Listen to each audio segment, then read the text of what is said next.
Okay.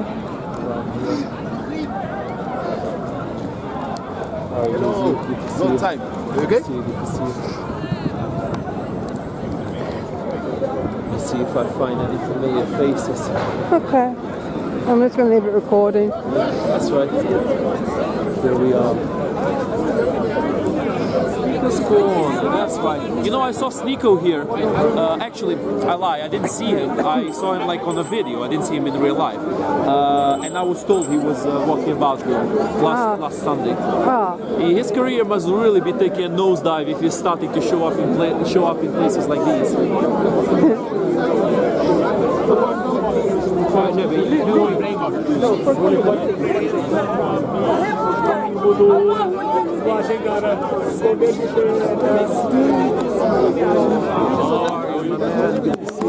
See you, man.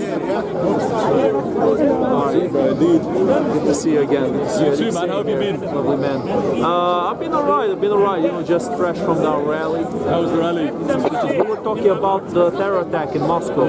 Terrible stuff. I think it's very dodgy, man. What happened? Of course. There's a high likelihood it might have been done by the FSB. I think it was done by the FSB. I think they used ISIS as a. I think perhaps maybe they knew that ISIS was going to attack because the US warned them. Yeah. But because the US warned them that there's going to be a terrorist attack. Obviously, Putin shrugs it off. And then conveniently, it happens right after the election. Absolutely. And right before perhaps another stage of mobilization. Another mobilization, exactly. And right after, Shoigu has released a statement that he wants to create 2 more armies. Yeah, I saw that. Shoigu! Gerasimov! Shoigu, Gerasimov! Где, блядь, боеприпасы? I miss Prigozhin. He was out of all of these characters. Yeah, man. Prigozhin was the most entertaining character, I have to say. He somehow, He was. You know. But yeah, I think so, because I read a bit about it and it's so dodgy, like the facts. Like, I think, you know, they took an hour to respond when they were 8 minutes away. You know, the theatre has a connected guard to it, like a connected Spetsnaz unit that's supposed to respond, especially considering the context of theatre bombings in Moscow, which have happened before, with Chechen terrorists, you know, in 1999. So, I don't know. It's very dodgy, man. Yeah, and the history seems to be repeating itself in this regard. How are you, Pope? I mean, on one hand, we've had this Chechen terror attack, and then the Russians immediately went for an attack on Grozny and leveled it to the ground. That was Putin's doing all. Yeah, of course. Putin cooperated with ISIS and the Chechens. That has been revealed as an inside job. Now, this one, we don't have all the evidence, but it definitely very much looks like an inside job. I was watching saying, like, usually Islamists don't want to be taken alive, they want to be martyred to go to heaven. So the way they surrender without a fight is just not, something's not right. Who do you think was behind it? Sorry, if I may ask. We were discussing about that. I think it's one of 2 things. Either it's unbelievable, you know, mismanagement and unbelievable incompetence. Hey, Street Mike, how are you, man? How are you? We were talking. Oh my God! We were just long time no see, right? Long time no see. We were just talking about the terror attack in Moscow. Hold on. By the way, I'm devil's advocate. As usual. So for those of you who are watching, we've now got the famous Russian. Where? Yes, the famous Russian. You never told me you were Russian. The famous Russian. There he is. So listen. Love this guy. So, what's your name for people who don't know? My name's Alexei. Lexi. And this is Pavlov. So Lexi, where are you from? I'm half Russian. Oh my God. Me too. And Alden and Pavlo, where are you from? Ukraine. So, you know the usual questions people are going to be asking. Why are you not back home in Ukraine? Who are you speaking to me or to him? No, I'm talking both of you. But let me listen to the chat. Because you're here, I'm due to leave at 6 o'clock. But you might tempt me to go beyond. Alright, that's very nice of you. Yeah, so although I have to say, I think it's a little bit boring to always start with the same question over and over when I've already answered this question many times in the past. So, you know, I'll just say the usual stuff, my answer the answer that I always say. Ukraine is not getting the weapons that Ukraine needs to land a decisive victory against Russia. Now the question is, fight with what? With the weapons that have been promised but haven't been delivered. The big priority for every Ukrainian in the world is to make sure that those weapons reach Ukraine.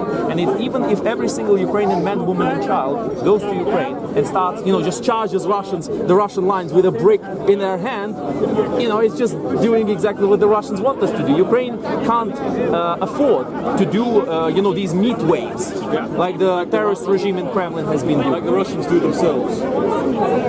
I completely stand with Pavlov's point. I think that the Ukrainians are severely undersupplied, considering the situation. And we need to push for more aid, more Western involvement in it, especially at a time when it's all slowing down. So I support that. As a Russian and Ukrainian cooperation picture. Jesus is God, not a Muslim. So is that correct that with both of you, if you were both in power, there would be a peace process being negotiated? There wouldn't have been a war in the first place. To get to peace. So I think to be speaking about peace with Putin now is meaningless. Democracy has been killed with Navalny. That was the last straw. In fact, you could say democracy was dead already. It was just kind of, on life support. But that life support has been removed with Navalny's death. And Russia is not a democracy. Russia is a country-sized criminal syndicate. It's a country-sized prison. There's no point negotiating with Russia. They will backtrack on every single negotiation. I'd like to give one example, just a little example that people don't usually know about, that people don't usually talk about. You probably know about this, you can see. The second Minsk agreement has been broken hours after it was signed. Because before it was signed, exactly. Before this agreement was signed, the second Minsk agreement, the Battle of Debaltseve had started. And when it was signed, it was more or less the middle of the battle. So the Russians stopped attacking the Ukrainians. And the Ukrainians were like, okay, sure, we got this agreement, we're not going to attack them either. And the Ukrainians know what they got. And the Russians betrayed the agreement hours after it was signed and surrounded Debaltseve and won the battle a few days after the agreement was signed. So basically, the agreement only lasted for like a couple of hours. No, the supposed peace process, which constituted the Minsk agreements, is it was a false flag, generated by Putin in every single way. For example, in the second Minsk agreement, there was an agreement. Lavrov, the foreign minister of Russia, said that we'll only allow elections if there were no Ukrainians present at these elections to monitor them, which is a very surprising kind of undemocratic admission by the Russians in that way. Because if you're going to want to conduct elections in Ukraine, you inevitably need Ukrainians there. So by that being one of the stipulations within the Minsk agreements, I think that invalidates them in every way. It was a pseudo. It was the equivalent to the Munich peace of Munich in 1938. That's the historical analogy. Can I ask you, both of you, to comment on the reports of the slaughter that took place in the theatre? Moscow, we were just discussing this prior, and we think it's most likely engineered by the Russians themselves, so by the FSB themselves, because they're known to have done this. And in 1999, the same thing happened. And actually, what happened is that prior to the Second Chechen War breaking out, suddenly there were these mass bombings in Moscow. And what came out was that before the murder of a journalist, a prominent journalist called Alexander Litvinenko, in around 2007, he released, and he was a high-level FSB agent, he released the fact that Putin was behind these bombings in 1999. So I think it's very coincidental that these terrorist bombings happened right after the election, and right in a stage when Russia perhaps wants to mobilize its men and kind of act upon Ukrainian weakness. And so I think all the signs point to that it was an inside job. Honestly, I don't have much to add to that. You've already given a whole history lesson about Litvinenko and about the attack on Chechnya and the bombings that happened before that.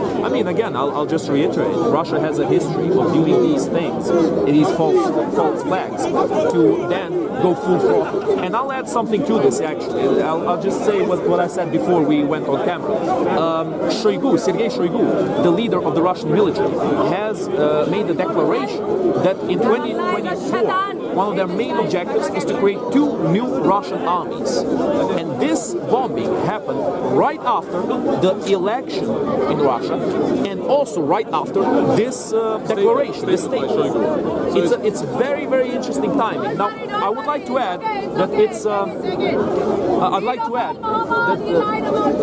He's just the guy in white just stole something from that lady over there. He ran away. No, it's just some cheeky stealing. Average speaker's corner bastard over there. Anyway, less of that. But hold on, is that guy wearing a Russian hat? I think he is, with a Russian hat. Oh, that's lovely. I love these Russophiles here. I love them.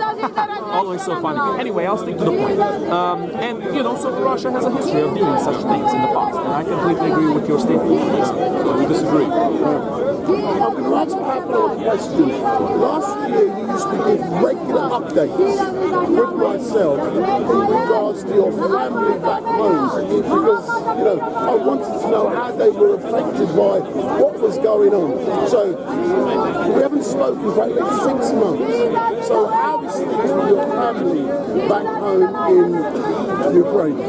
First of all, thanks for asking. It's very nice of you. My family is good. My family lives in literally the safest region of Ukraine, in Chernivtsi. It's close to Romania. I feel lucky that my family is safe. My sister and some other people from my family are safe. The rest of my family lives in some other countries. Not all of my family lives in Ukraine. They're all right. They're all right. Fortunately, nothing has happened yet. Although I have to add something to that, for the future, for future reference. I think the Russian regime, the Russian terrorist regime, is planning to do some kind of a false flag operation in Transnistria. They want to annex Transnistria fully and to open a new front with Ukraine. Now, how are they going to do this? I don't know. But I think the Moldovans need to start moving against the Transnistrian troops that Russia has there. And the EU and NATO needs to start moving also, because the Russians are definitely ready to do more false flags, and they are preparing for it right now. Sure. I feel like false flags are they are the Russian playbook when it comes to conducting military operations. So, hybrid warfare. Sorry, we've never met, and I know there's so many questions. I want you to stay here, but Pavlo, every Sunday, I believe, you go to a protest outside of Downing Street or somewhere near there. How's that progressing? And then I want to ask the question of yourself about the protest that took place outside the Russian embassy last Sunday. So how's the protest down at Downing Street? It's plural protests. We have 3. One on Wednesday at 6 o'clock, one on Friday at 6 o'clock, one on Sunday at 3 o'clock. Always at 10 Downing Street. They're going well. We have a decent amount of people. We have still people coming there and sending the message. And I would like to just end on the note about the second question you asked for Alexei, because I was in the protest in front of the Russian embassy myself, and in fact I did some speeches with them, with the Russian Democrats. I was invited by them, and I've done some interviews with the Russians who were about to vote for Putin.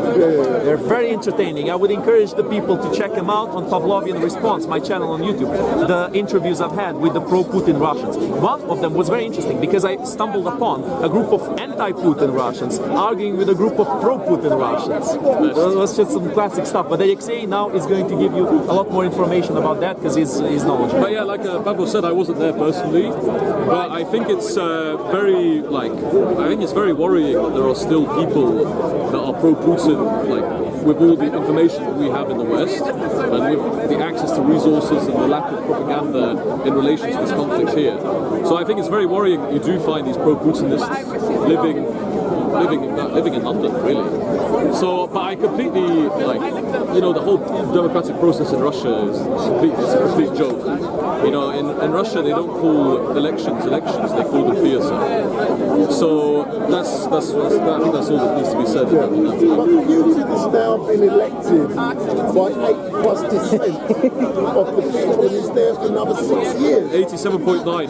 Wow, not many, allegedly. But 87.9% of how many? That's a very good question. We don't know that, but what is the end game? How will it end? When will the peace negotiations start? That's a tough question, you know, because it all depends on actually now the actions of the West. So it all depends on the speed and the delivery of military equipment to Ukraine. And if this doesn't happen on the level that it's supposed to happen to counter the Russians, we never know when it's going to end. We don't know what the end will look like, because the Russians are keen to annex all of Ukraine. They've not stepped down their escalatory rhetoric. So it will only end in a good, positive way if Ukraine gets what it needs. And otherwise, Russia will keep moving. Potentially, is the end game in November if in America, in some cases, re-elected? Certainly. I think it plays a role, but I think a lot of what he's saying is pure presidential rhetoric to get elected. I don't think necessarily. I think there are too many interest groups within America that will not want Russia to win. So I don't think he may have an impact initially through his boisterous rhetoric and his populism and his nationalism, but I don't think ultimately it equates to much change. Ultimately, I don't think it will change anything. Assuming that they don't pass, they don't expedite these deliveries.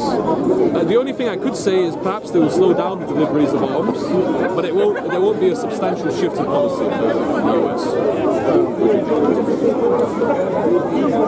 Honestly, I think the Europeans are finally starting to wake up, which shows in Emmanuel Macron's rhetoric about this war. He's been having a much stronger rhetoric in terms of facing Russia head on, and he's been using what's called strategic ambiguity. He's been putting every option on the table, making the Russian regime unsure of what exactly he's going to do, which is a very good move. The Europeans have this really bad habit of trying to play it safe and saying, oh no, we would never do this, we would never do that. Wrong all over the place. The Russians need to not know, the Russian regime needs to be unaware of what the Europeans are capable of, what the Europeans can do. Because that is what has given Russia the advantage in this conflict up until this point. And still they squandered it to a large extent. Yeah, I agree. Excellent stuff. As normal, all I can say to both of you is thank you very much. I'm wrapping up now. It's now 6 o'clock, but my final question is to this person here.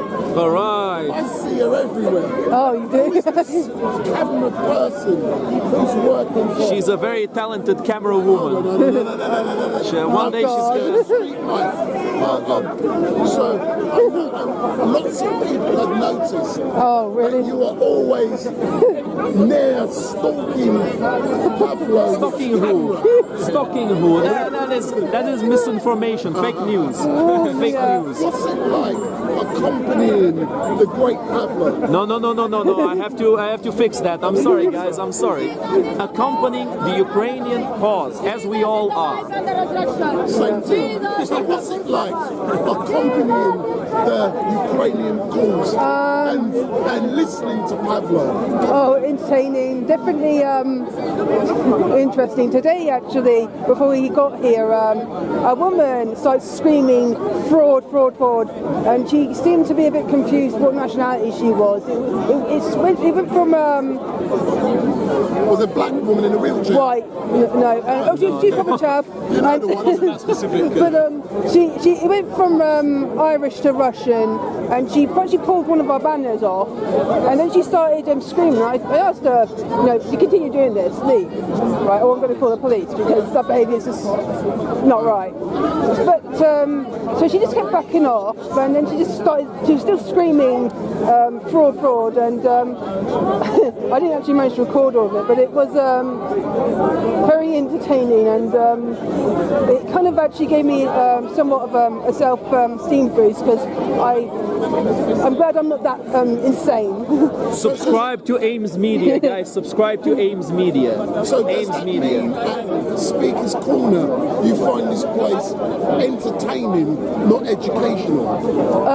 Entertaining. I'm sad to say that I don't actually find many people that actually know what the hell they're talking about.